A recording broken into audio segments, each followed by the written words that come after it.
Hi friends, இன்றைக்கி வந்து நான் வீட்டில் செஞ்ச ஒரு சின்ன ஒரு ஸ்நாக்ஸ் வந்து உங்களுக்கு ஷேர் பண்ணிக்கிறேன். இது வந்து நம்ம வெயில் டைமில் வடகம், அப்பளம் அந்த மாதிரி நிறையா வந்து செய்வோம். இது வந்து பார்த்திங்கன்னா ரொம்ப மெனக்கட வேண்டிய ஒரு விஷயம்லாம் கிடையாது. இது நம்ம நார்மலாக வீட்டில் வந்து சாதம் வந்து மீந்து போயிடுச்சு, நிறைய வேஸ்ட் ஆகிடுச்சு அப்படின்னா நீங்கள் தாராளமாக இதை வந்து செய்யலாம்.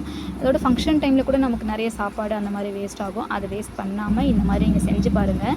இது ஒன்றுமே இல்லை, ஒரு சாப்பாடு வந்து உங்களுக்கு நார்மலாக வேஸ்ட் ஆகிடுச்சு அப்படின்னா அதில் வந்து ஒரு 2-3 போல் வரமிளகா, அதுக்கேற்ற மாதிரி உப்பு, அதுக்கப்புறம் கொஞ்சம் சீரகம், இது 3த்தையும் போட்டு சாதத்தை வந்து நல்லா மிக்சியில் கொஞ்சம் தண்ணி விட்டு நல்லா அரைச்சிட்டு நீங்கள் வந்து முறுக்கு புழிகிறோம் இல்லையா, அந்த அச்சில் விட்டு கூட நீங்கள் புழிஞ்சிக்கலாம். அப்படி இல்லைனா சின்ன சின்ன பால் மாதிரி கூட நீங்கள் வந்து காய வச்சுக்கலாம்.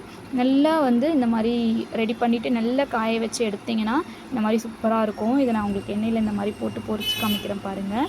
ரொம்பவே வந்து சாஃப்டாக இருக்கும், குழந்தைங்களுக்குமே வந்து ரொம்ப பிடிக்கும், ரொம்ப டேஸ்ட்டாகவும் இருக்கும்.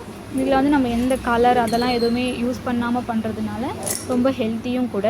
இந்த மாதிரி செஞ்சு பாருங்கள். நான் இங்கே பாருங்கள், நான் உடைச்சி காமிக்கிறேன். ரொம்ப சூப்பராக இருக்கும். அங்கே பாருங்கள், ரொம்ப சாஃப்டாகவும் இருக்கும். ட்ரை பண்ணி பாருங்கள்.